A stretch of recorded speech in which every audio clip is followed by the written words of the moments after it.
If you're new here, welcome. I'm Tangi, the Feel Good Expert. You're about to watch a full lesson from my signature course, Think Like a Reader, where I teach human design enthusiasts how to think like a professional chart reader and apply human design with confidence. I created this curriculum after nearly a decade of reading charts and teaching students, specifically to address where people tend to get stuck when learning how to interpret this complex system. It was originally developed as a paid program, and I am now releasing it publicly, lesson by lesson, for free here on YouTube. If you are following along with the course, make sure you subscribe so you are notified as each weekly lesson drops. And now let's get into today's lesson. I want to start by saying I've known about the chakra system for a long time, but never to a great level of depth. Obviously, human design has contributed to a lot of my knowledge, but one of the first times the chakras really, truly, and deeply, like in my body, made sense to me was when I was sitting with my oldest son and we were watching Avatar, The Last Airbender. And he was working with, trying to remember what the name of the guy is. I'm sure you guys can let me know in the chat. But he was working through his chakras, like on the episode and like working through each one.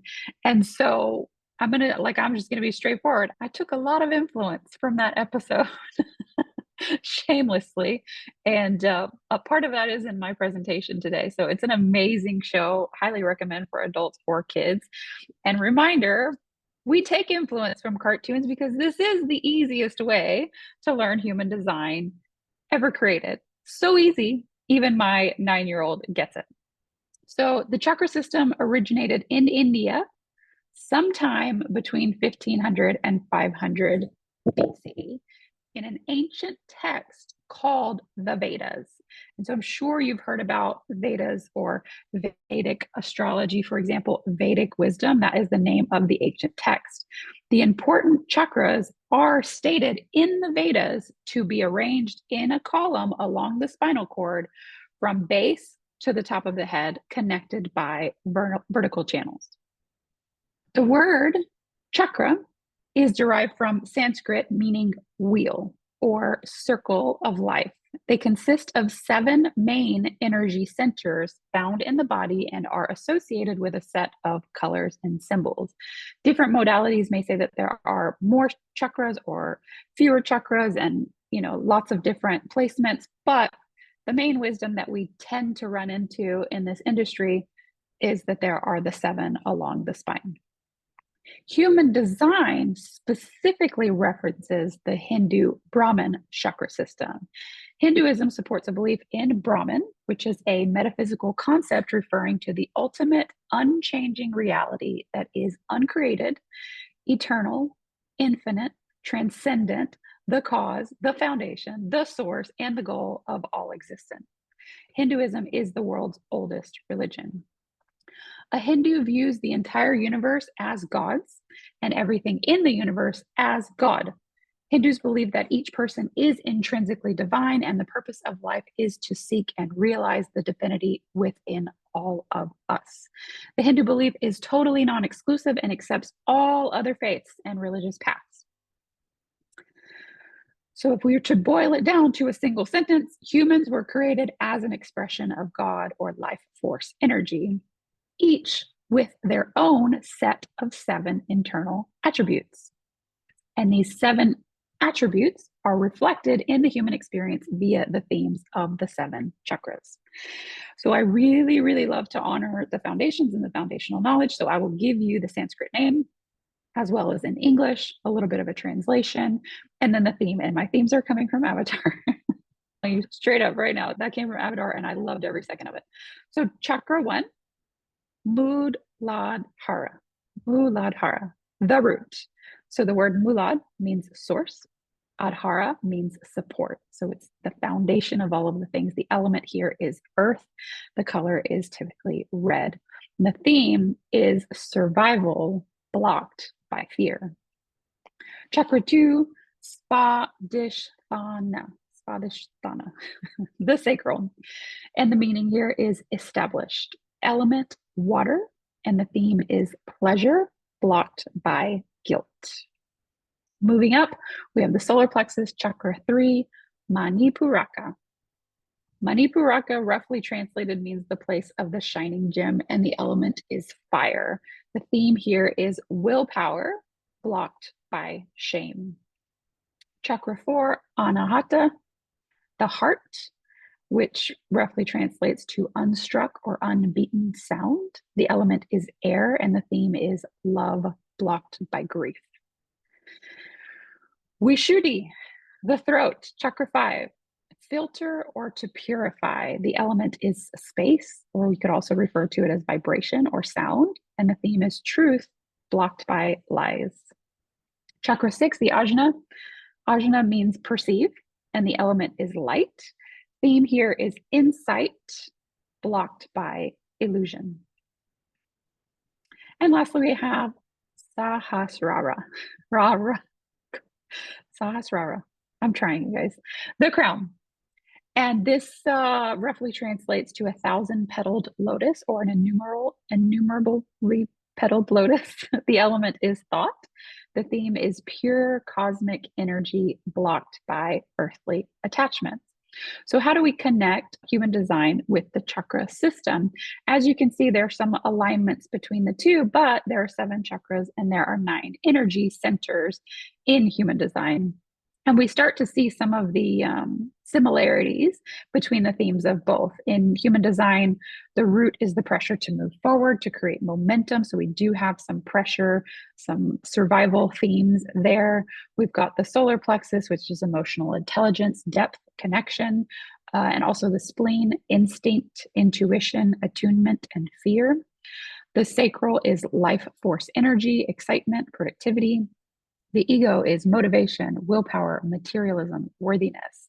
G center is love, direction, and purpose. Throat, expression, manifestation, communication, and action. Ajna, conceptualization, opinions, perspectives, points of view. And the crown is the pressure to know, inspiration, and questions. So similar placement, but again, we've got 2 extra in human design. So in human design, we say that the solar plexus split into 2. We've got the solar plexus and we've got the spleen. And we say the heart split into 2, the G center and the ego. And so you see the placements here and the placements here where they have split. I also see some of the ego themes shared with the solar plexus personally, but maybe it wasn't a clean break. But this is how we end up with 9. And this happened with the discovery of Uranus in 1781. We added in some extra energy centers according to according to the human design knowledge. So how does the energy move? This is where we start to see some of the alignments between chakras and energy centers that are defined versus undefined. Chakras move clockwise and spin the energy out of our body into the space around us, and then they spin counterclockwise to pull energy in from our external world and the people in it towards us. And so when we look at energy centers being defined and undefined, we see some of those alignments. Defined center creates, it pushes energy out to those around us. Undefined centers absorb and amplify. Not saying it's exactly that, and it's not stated in the human design text that there is a counterclockwise or clockwise direction to any energy center, but we speak about the energy centers being the type that are undefined and absorb, or the type that are defined and create. Doesn't necessarily mean something's blocked or not, doesn't necessarily mean something's right, wrong, good or bad, just kind of a little bit of a connection point and a little bit of an alignment. The chakras also have their own specific energy flow, which we talked about at the beginning, starting at the base and going up to the crown. It's presumed, based on the Vedas and the chakra system, that as Shakti energy flows from one chakra point to another, it exhausts the body and the soul. The energy becomes coiled in the base of the spine or the root chakra, and it's called Kundalini. And so the spiritual goal is to awaken and release Kundalini in order to attain greater consciousness and move that energy of Brahman. Through meditation and Kundalini yoga, the energy can pass back up the spine until it reaches the top of the head, producing a mystical experience. So the way energy flows in a body graph in human design is a little different. In human design, each energy center has a theme as well as a function, and I'll be covering that next month in the Human Design Starter Kit in my course. The energy centers at the top and bottom function as pressure centers, meaning they are pushing energy toward the throat for manifestation and expression. This functionality operates regardless of your definition. So it doesn't matter if you have a defined throat or not. It doesn't matter if you have a defined crown or root. The energy moves that way in general, and we do have access to everything in the body graph. Whether or not it is consistent for you, that's a different story. Where chakras can be blocked, human design energy centers can function as a distraction or a source of conditioning. So, again, similarities, but slightly different. And you see here, side by side, the difference in the energy flows. The idea of the chakra system is to be able to move that energy from the root to the crown. In human design, we're taking the root and the crown and putting pressure to be able to actually express and manifest via the throat center. Quick note before we continue, if you are watching this and realizing you want to go deeper or move faster, this entire course is already available inside my Chart Readers Hub, along with live calls, past masterclass replays, and an active reader community. You'll find the link in the description below. So, that was quick, right? That was easy. Quick. And this is exactly how I want all of my courses to go for you, to be able to come in, drop in, get the information that you need, begin to integrate it, and then move on with your life, not feel that pressure of like, oh my God, there's so much more to do. I have to really set aside time. I got to go sit at my laptop. You'll be able to integrate this knowledge from your computer, your phone, on the go, and not have to really sit and commit so much of your attention to something at a time, because I know that's challenging in today's world.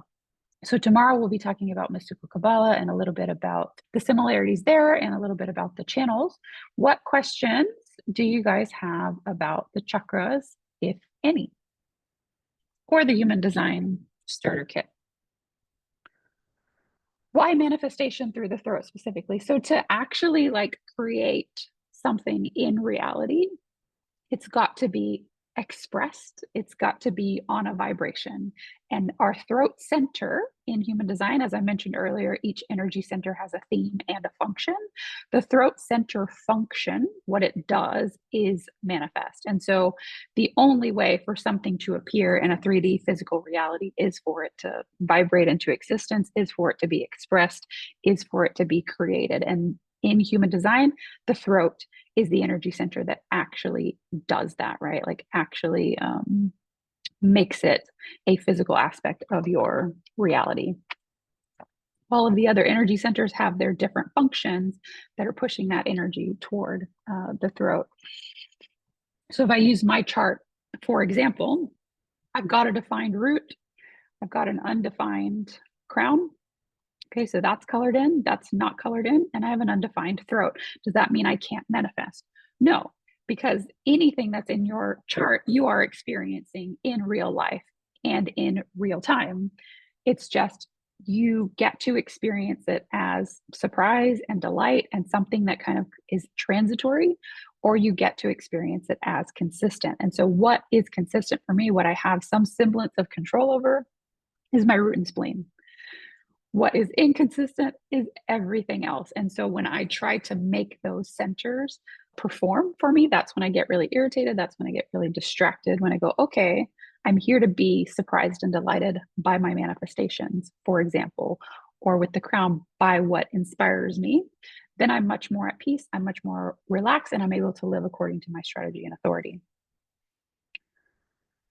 Does manifestation relate to voice and action? Yeah. So the throat center, especially when connected to a motor center, and we've got 4 motor centers here, the throat center is what gives us the impulse to take an action.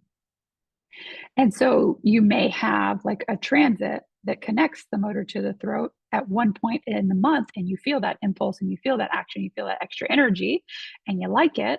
And then it goes away, and you go, oh, what's wrong with me? Where did my energy go? Why can't it always be like that? And so falling back on strategy and authority helps you feel much more in alignment with your signature theme. So my signature theme being success. I can't place all of my success and all of my value on those transitory moments of manifestation when a planet passes through, when a gate gets activated. I can't say that's who I am and that's how I am. I can say, that was fun, that was surprising, and I release it. Who I am and how I am is a projector, and I wait for invitations, right? And when an invitation comes in, I listen to my splenic authority. That's really the base of who I am and how I am. And anything else is setting me up for a bit of disappointment if I get very attached to it and try to make it perform for me or make it function. Are you aware of any significance to the shape of the energy centers? Not that I have ever read in any text. Doesn't mean that it doesn't exist, because I haven't consumed everything that Ra ever said, because he is a manifester. He sure did a lot. Not that I have ever, like, I have seen different illustrations of the way that energy centers function, right? Like if they work in pulses or that on-off switch. I've seen a little bit of that, but I haven't heard directly anything about like specific shapes. I would guess that part of the shape needing to be the way that it is related to how many gate placements are there. But that's all I got for you. So like the crown being at the top and having nothing reaching out for it, can really only have those three potential gates: confusion, mystery, and doubt, that come down to the ajna, right? And so you've got three at the top of the ajna that have got to connect. And then you've got these other potentials at the bottom of it. So when we look tomorrow at Kabbalah, you'll see the Sephira, those little, but they're all spheres. None of them have a specific shape, but you'll see how they connect via lines. So that might be part of it, but that would just be my educated guess.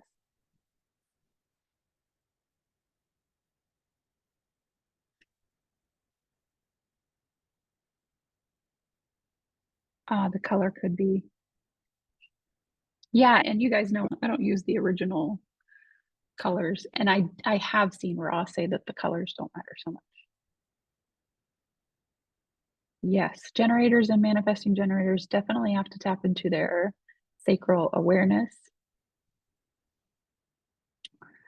Traditional chakra balancing speaks to using crystals and visualization to achieve this, yet human design speaks to balancing with eliminating not self themes. What are your thoughts on this? So if you distill it down a bit, there are very similar concepts, right? If you're using crystals and visualizations, you're still taking a moment to bring into awareness a very specific theme. And that's the same thing that human design does. Ra just doesn't believe in using anything external, right? It's more of strategy and authority. He makes it very simple. He always points back to that same thing to get you out of those themes of overthinking, because really you can think your way into too much healing, right? Or too many things are wrong with me, or what am I missing, or what else is there, what else can I do, and what else can I fix about myself? And when you go back to strategy and authority and you remember, and I tell my clients this all this time, our mantra is nothing to do.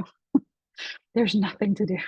Just don't do anything, don't think anything, don't heal anything, don't worry about it. There's nothing to do until your strategy and authority kicks in, and then your body will help you decide. So those are my thoughts, but I also don't think there's anything wrong with using crystals or visualizations. Again, it helps us shift the way that we perceive and the way that we connect with the themes of those energy centers, and helps us get more embodied and get more in touch with those different themes that we experience in our specific design and our specific incarnation.